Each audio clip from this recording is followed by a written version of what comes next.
नमस्कार दोस्तों, इस वीडियो का उद्देश्य अवेयरनेस है, ना कि किसी कंपनी को डिफेम करना और किसी कंपनी को एक्सपोज करना है। बात ये है दोस्तों, जब हम कोई लोन लेते हैं तो लोन लेने के बाद क्या होता है कि मान लो हमने लोन ले लिया और जो लोन लिया जाता है वो सिर्फ किसी ना किसी मजबूरी या किसी बेसिक कार्ड बस ही लिया जाता है। मान लो आप कई दिनों से लोन भर रहे हैं और एक आध ईएमआई पेंडिंग हो जाती है, तो उसमें क्या करते हैं ये लोग हरेसमेंट करते हैं।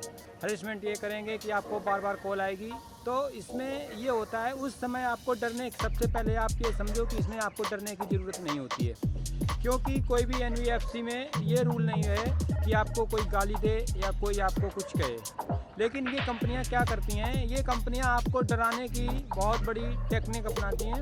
मतलब कुछ फ़ोन करके कहेंगी, कुछ आपको डराएंगी, ऐसी बातें कहेंगी जिनसे आप डर जाओगे। लेकिन आपको डरने की बिल्कुल ज़रूरत नहीं है। ये वीडियो मैं इसीलिए बना रहा हूँ कि मैं उन लोगों को इस ट्रैप में जो फंसे हैं उनको धैर्य दे सकूँ, क्योंकि सांत्वना देना बहुत अच्छी बात है और सांत्वना खुद में भी होना बहुत अच्छी बात है। क्योंकि जब हम कोई लोन लेते हैं तो उसमें फंस जाते हैं।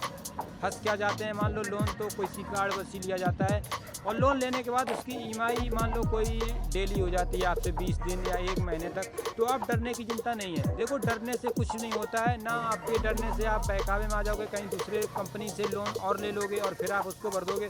तो इससे करके क्या होता है, जो आप उस ट्रैप में फंसे हुए हैं ना, उस ट्रैप में आप फंसते ही जाएंगे धीरे धीरे। कभी भी ऐसी गलती ना करें कि जैसे आपने ये वाला लोन भरने के लिए आपने दूसरी कंपनी से लोन लिया, इसको कर दिया से, तो ऐसे करके आप और देखा जाए तो ना आप और दलदल में जा रहे हैं। तो ऐसा बिल्कुल ना करें। अगर मान लो आपके किसी कार्ड बस आप ईएमआई नहीं भर पाते हैं, तो सबसे सिंपल रूल ये है कि पहली बात, आप 1-2 बार उनकी कॉल को रिसीव करो और उनकी जो भी अपनी परेशानी है वो आप अपनी परेशानी उनको बता दो कि ये मैडम या सर कह के, जैसे आप बात करेंगे प्यार से उनसे बात कर लो। किसी भी फॉर्म में ये नहीं लिखा होता है कि वो आपको गाली देंगे या कुछ देंगे। अगर वो आपको गाली देते हैं तो आप उनकी वॉइस रिकॉर्ड कर सकते हैं और उनको दोबारा पे एक मैसेज कर सकते हैं कि मुझे गाली देने कृपया आप अपनी लैंग्वेज में बात करें और ना की करें। तो ये सब होने के बाद, लेकिन फिर भी जब कंपनियां का इनके ऊपर प्रेशर भी होता है और कुछ ये प्रेशर अपने पास से लगाते हैं, तो ये क्या करते हैं, आपने जो रेफरेंस नंबर दिए होंगे तो ये उनको कॉल करते हैं। ये उनको वो कॉल करके डराएंगे, बहुत धमकाएंगे। मतलब कुछ एक ऐसे प्रावधान जो हैं, ये नई निंजा टेक्निक अपनाएंगे कि कैसे करके ये बंदा को ऐसे करके डरवा देंगे। तो इसमें बिल्कुल भी डरने की बात नहीं है। मैं ये वीडियो सिर्फ इसीलिए बना रखा हूँ कि मैं आप लोगों को इससे अवेयरनेस कर सकूँ, आप लोगों को समझा सकूँ। क्योंकि जो डर होता है, जैसे मान लो आप तो नहीं डर रहे हो, लेकिन जो आपके घर पे फैमिली है, अगर आपने किसी का रेफरेंस अपने दोस्त का नंबर दिया है, तो ये लोग उन पे जब कॉल करेंगे तो उनको ये बहुत सारा डरा देंगे, बहुत सारे मैसेज कर देंगे, पता नहीं क्या क्या उल्टा सीधा बोल देंगे। तो ऐसे में आपको डरने की बिल्कुल ज़रूरत नहीं है। अगर आपके पास पैसे नहीं हैं, मान लो आपने एक ईएमआई बाउंस कर दी, तो आप उनको बाकायदा मैसेज भेज सकते हैं और कह सकते हैं मुझे रिटर्न नोटिस मेरे ईमेल या व्हाट्सएप या मेरे नंबर पर भेजें। हरेसमेंट बिल्कुल भी ना करें, क्योंकि हरेसमेंट करना किसी भी एनबीएफसी में ये नहीं लिखा है कि आप उनको डराएंगे, धमकाएंगे। लेकिन आप लोग इसमें डर जाते हैं और फिर जो मैंने आपको पहले बताया वही लोग आप गलती कर जाते हैं। तो ऐसे में डरने की बिल्कुल भी ज़रूरत नहीं है। अगर आपने कोई लोन लिया है कभी, तो आप उसको आराम से भर दो। डिफ़ॉल्टर आप जब ही बनते हो जब आपने कोई लोन लिया, अगर आपने उसको 1 महीने, 2 महीने या 3 महीने तक उसको नहीं भर पाए, 1-2 ईएमआई बाउंस करना कोई चांस ये नहीं होता है कि आप डिफ़ॉल्टर हो गए या कुछ हो गया।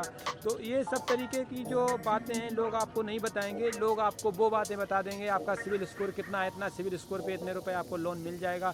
क्योंकि जो बातें ये जो मैं बता रहा हूँ, ये बातें हर कोई किसी को नहीं शेयर करता है। अब मैं ये बातें क्यों बता रहा हूँ, इसमें एक बहुत बड़ा रीज़न है। क्योंकि मेरे पास ऐसा ही एक केस हुआ था, मेरे पास में ही मैंने उसे देखा, सो समझा, मेरे मस्तिष्क में आया कि क्यों ना मैं ये वीडियो के माध्यम से उन लोगों को भी बताऊं जो लोग इस ट्रैप में, या मतलब किसी कार्ड बस उनकी ईएमआई बाउंस हो जाती है या कुछ हो जाता है, तो उससे ये बच सकें और उस समय के लिए धैर्य रख सकें। क्योंकि धैर्य रखना सबसे बड़ी चीज़ है, क्योंकि जब धैर्य होगा तो हर किसी समस्या से समाधान किया जा सकता है। क्योंकि अगर आप अपना धैर्य खो देंगे तो सब कुछ खो देंगे।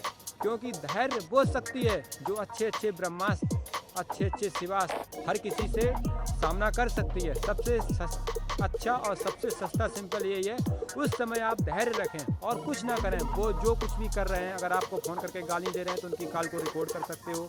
आप बाकायदा उनको मैसेज भेज सकते हो कि आप हरेसमेंट बिल्कुल ना करें, गाली गलौज बिल्कुल ना करें, और जो आपने गाली की हैं उसकी मैं रिकॉर्डिंग कर रहा हूँ, RBI के पास मैं भेजूँगा। और मतलब ऐसे करके उनके कई प्रावधान होते हैं। तो मैं आप लोगों को, अगर आप लोग चाहते हैं कि मैं ये पूरी बात आपको पूरे प्रोफेशनल तरीके से बताऊं, तो आप लोग मुझे कमेंट में बताना, तो मैं आपको बाकायदा पूरा प्रोसेस, इनका पूरा जो सिस्टम है, मैं पूरा आप लोगों को पूरा बता दूंगा। धन्यवाद। अगर मेरी वीडियो ये अच्छी लगे तो यूट्यूब के एल्गोरिथम के लिए ये वीडियो को शेयर कर देना और लाइक कर देना, तो और हो सके तो ये सब्सक्राइब कर देना। वैसे मैं सब्सक्राइब की कहता नहीं हूँ किसी से, तो अगर आपको अच्छा लगे तो ये आपकी बात है।